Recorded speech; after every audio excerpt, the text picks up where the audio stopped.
This is one of the great books ever written. John Bogle on investing the first 50 years. What is kind of your take on Mr. Bogle? And in your mind, now that you're studying investment so much, what is he really known for, the wisdom he had about things? We talked last week or a few weeks ago about Warren Buffett, and that would be considered an active manager, someone who goes out and picks individual stocks or buys companies full freight. What John Bogle did, and what he's kind of famous for, was this concept of broad diversification in a major index. So when you look up and you see the S&P 500, the NASDAQ, the Dow Jones, all these they're just indexes where you take the largest companies or the fastest growing companies or whatever the benchmark is and conglomerate them all together. You buy the whole haystack, as John Bogle would say. You know, I saw somebody steal his line, though, about trying to find the needle in the haystack. I said, wait a minute, that was Bogle. Go ahead, though. You've got to put an asterisk down there at the bottom. John Bogle, 1974, whenever he said that. Yeah.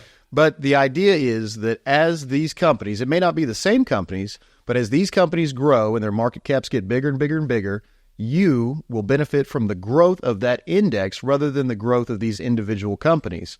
So, you know, the index, I don't know the exact numbers. Back in the 90s, the S&P was probably 1,000 points or something. Now it's at 5,000 points. So a 5x return on your money, you didn't have to do anything. You didn't have to pick an individual stock. You didn't have to know when to get in, when to get out. You bought the whole haystack and just watched it grow. And that was his real kind of modus operandi.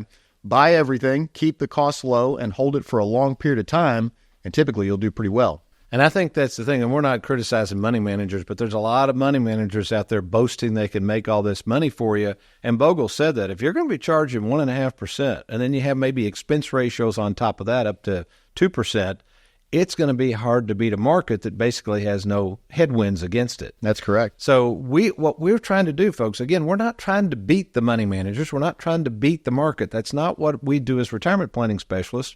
We're trying to fit that into the original game plan and the process we've set up for the clients. So speak to that a little bit. What percentage roughly, because I know we've done some studies or looked at some studies done on this over the years, the percentage of money managers, or maybe the S&P has beat the money managers. Go over those historical returns. Yeah, so the further you go out, the longer you make the time period, the worse the performance of the active manager looks. So over a 1 year period, you know, about 60% of funds underperform the S&P. That means underperform. So that means about 40% beat it. Okay. Over 1 year, that's not bad. Over a 5 year period, about 80% of funds underperformed the S&P. So this time only about 20% have beaten it. You extend that period out to 15 years, about 90% underperform, so worse than the S&P. And if you take it out even further over a 20-year period, 94% of active managers underperform the S&P 500. Which is why Bogle, and we try to follow some of these tenets, that's why we only charge 0.8%. You know, he said, keep your costs down. Make sure your risk is manageable to your personality. All these things we try to do at Tony Walker Financial. So you might be sitting there going, Tony, yeah, I don't really have anybody I think that's looking out for my best interest. We just constantly are shuffling these investments around like a deck of cards. One of the biggest concerns I see is people coming in, they don't understand what they've got, and they don't understand the fees. Are you running into that somewhere? They've got these managed accounts, and they have no clue what's going on. Constantly. And you might look at your performance. I've had this happen a few times. They'll look at their performance. Well, the S&P is up 30% this year. I thought I'm in the stock market. No, it turns out you're in a bunch of mall REITs that you have no idea what they are.